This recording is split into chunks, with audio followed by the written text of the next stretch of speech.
O texto mostra a visão dos ossos secos. E como eu disse, acontece no exílio, mas fala do povo de Deus.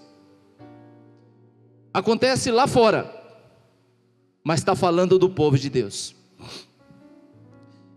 A palavra do Senhor diz que no livro de Jeremias, quando Nabucodonosor tomou Jerusalém, região de Judá, do Reino do Sul, muitos profetas se levantaram naquela época e disseram: olha, essas profecias de Jeremias é tudo furada. Nabucodonosor não vai fazer nada com a gente não. Esse cerco que ele fez aí, que nós estamos com os portões fechados, e todo o exército em volta deles, mas daqui a pouco eles desistem disso. Nabucodonosor não desistiu. Nabucodonosor entra em Jerusalém, e os profetas novamente se reúnem ao redor do rei e diz: não, mas fica tranquilo, que isso não vai passar de alguns anos, apenas 7 anos. Jeremias fala: não 7, mas 70 anos. Então, esse período de 70 anos, esse período do exílio, esse primeiro processo de levar os cativos de Jerusalém, foi numa dessas levas que Ezequiel foi deportado para a Babilônia. Dificilmente alguém que foi para a Babilônia voltou vivo. Por quê, pastor? Porque foram 70 anos. Quem voltou da Babilônia geralmente foi a descendência, foi os filhos, foi a outra geração, 70 anos depois. Lá já no livro de Neemias, de Esdras e por aí vai. Mas por que voltou? Porque Deus havia prometido. Deus fez uma promessa, fez uma aliança com Abraão lá atrás, que esse povo teria um período de aprendizado, povo rebelde, mas que Deus o traria de volta. Deus jamais esqueceu das suas promessas, meu irmão, minha irmã, das quais Ele fez para mim e para você. Jamais Deus abandonou o seu povo, desde o Velho Testamento. Por mais complicado que fosse esse povo, Deus sempre revelou seu grande amor por Israel. Deus sempre revelou o grande amor por mim e por você, tanto é que Ele entregou seu Filho por mim e por você. Você sabe por que Deus resgatou Israel e trouxe de volta? Porque é desse povo que sairia o verdadeiro libertador do mundo, o Salvador do mundo, que é o nosso Senhor e Salvador Jesus Cristo. Então havia necessidade de trazer esse povo de volta. E o Senhor lá na Babilônia leva o Ezequiel a um vale dos ossos secos. E o vale dos ossos secos é uma linda literatura que trata de uma visão dada por Deus. E a Bíblia aqui nos mostra o grande amor de Deus, o real propósito de Deus em operar um grande milagre. Vocês prestaram atenção no texto que vocês leram? Gente, trata-se de um ossário. Eu quando era criança eu ia no cemitério lá, morria alguém, ia lá, mas tinha um lugar lá no cemitério, que aqueles túmulos cujas famílias não preservava, não cuidava, não era túmulo da família, era só emprestado pela prefeitura. Tem uma hora que eles tiravam aqueles ossos e depositavam no lugar chamado ossário. E lá você via o ossário, era como se fosse um buraco grande, cheio de ossos secos. E aqui, toda vez que eu prego sobre essa mensagem, sobre esse texto, eu lembro desse momento que eu vi. Deus, Ele pega Ezequiel e leva ele num vale, num ossário. Um ossário. E o Senhor, Ele leva o profeta lá e pergunta: o que você está vendo, Ezequiel? Estou vendo um ossário. Se chegasse para mim, lá na minha cidade, perguntasse: Djalma, o que você está vendo? Estou vendo um ossário. Deus leva o Ezequiel justamente num lugar aonde não tem vida, aonde é sequidão, aonde houve, ali era um vale, aonde houve mortes. E vale tem um significado importante também na literatura bíblica, porque significa lugar de aperto, lugar de batalha.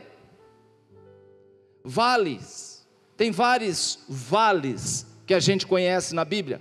O Vale do Jordão É o lugar mais profundo da terra, 426 metros abaixo do nível do mar.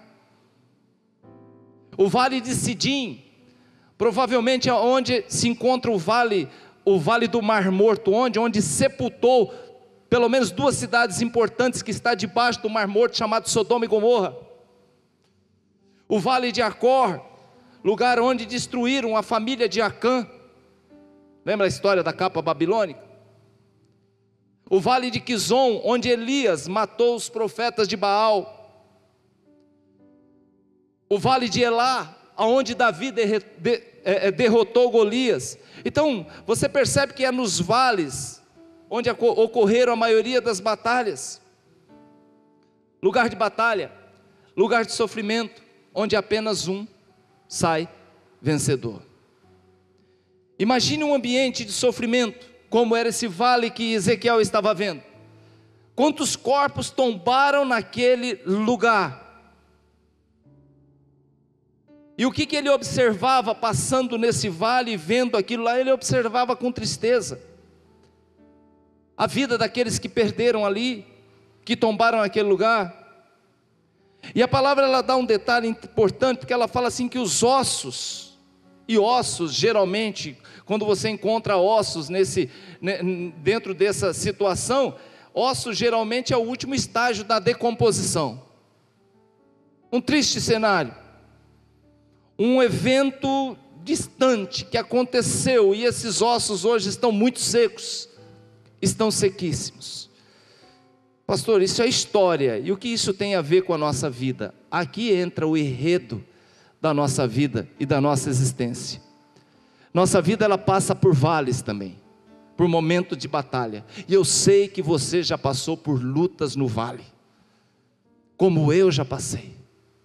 Foram momentos de dificuldade, foram momentos e é necessário o vale? É necessário, pastor. Você sabe por quê? Muitas vezes a gente encontra no vale derrotas, e isso firma na nossa vida que nós não somos invencíveis. Nós podemos balançar sim diante de algumas derrotas, diante de algumas situações.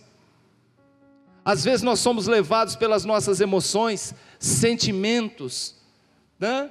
E nós somos levados muitas vezes a visitar os momentos de dificuldades que nós passamos justamente nos vales que nós enfrentamos. Quem aqui nunca sofreu algum tipo de derrota em alguma situação da sua vida? Todos nós, sem exceção. E muitas vezes nós passamos por situações. Por que eu estou pregando isso hoje? Porque 2021 acabou, gente. Muitas vezes as pessoas fizeram do ano 2021 muitas vezes um vale da discórdia, da tristeza, da mágoa, da angústia, do rancor. E aí o que acontece em 2021? Você continua indo lá visitar o vale de 2021. O que acontece em 2022? Você continua indo lá para saber o que aconteceu, como que foi. Gente, chegou um ano novo.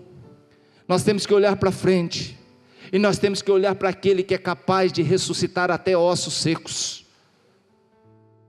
Nós temos que parar com esse negócio de achar, Deus levou o profeta no vale para que essa mensagem entrasse no coração do povo de Israel, que já havia perdido a esperança. Deus queria mostrar quem vive, quem está vivo, quem está na presença de Deus, mesmo que tenha perdido muitas coisas, passado por muitas situações, com Deus é capaz de ser totalmente restaurado. Nós servimos um Deus que restaura. E o que Deus leva Ezequiel no vale para mostrar o quê? Para mostrar para Ezequiel que tudo é possível para Deus. O câncer, Deus cura. A diabetes, Deus cura. Um casamento esfacelado, Deus cura. Um filho nas drogas, Deus tira. Deus tira. Uma porta de emprego, Deus abre. Deus só fazer assim, ó. Ele abre. Deus mostrou isso aqui para quem? Para quem estava com ele. Deus mostrou isso aqui para o profeta. E muitas vezes a gente não dá muita importância a isso, porque as coisas estão indo bem demais, porque as coisas estão, dificilmente, você pode constatar isso, dificilmente você vê o sobrenatural de Deus acontecendo em momentos de paz. Você vê o sobrenatural de Deus acontecendo muitas vezes no momento do vale, no momento de luta. Quando Jesus multiplicou pães e peixes, é porque estava faltando comida para o povo. Quando Jesus andou sobre as águas, é porque havia aperto e desespero no coração de quem estava no barco. Quando Jesus traz vistas novamente a um cego, é porque aquele cego já vivia naquela situação há muitos anos de tristeza, de dificuldade. Quando Jesus me resgatou e me trouxe para a sua presença, foi um dos momentos que eu passava de maior aperto na minha vida, na área da saúde, casamento, sentimental, emocional, tudo de ruim. Então dificilmente você vê o sobrenatural de Deus acontecendo na sua vida em momentos que está tudo bem. Primeiro que você nem procura Deus nesse momento, e se procura, procura daquele jeito. Então, meu irmão, Deus se revela geralmente onde as forças humanas já não têm mais o que fazer. Os movimentos que nós podemos ver, a glória de Deus e o poder de Deus em nossa vida foram momentos de vale, momentos de luta. Deus leva o profeta ao vale e o fez andar ao redor do vale, ao redor dos ossos. E eu preguei uma outra mensagem no passado: não pise naquilo que Deus pode ressuscitar. Não pise nos ossos. Ah, mas são ossos secos. Não pisa. Não pise naquilo que Deus pode trazer à existência novamente. Ah, mas a minha faculdade já não tem mais jeito. Eu já estou hoje com 56 anos. Não pise. Minha esposa concluiu esse ano. Não pise. Sonhos, casamento, uma profissão, um curso, o ministério. Não pise naquilo, não abandone, não sapateie em cima daquilo que Deus pode ressuscitar. Meu filho já larguei para lá. Não largue. Não largue. Ah, mas é viciado, é desviado, é isso. Meu marido anda bebendo. Não pise, não largue para lá. Deus pode trazer de volta à existência aquilo que ainda não existe.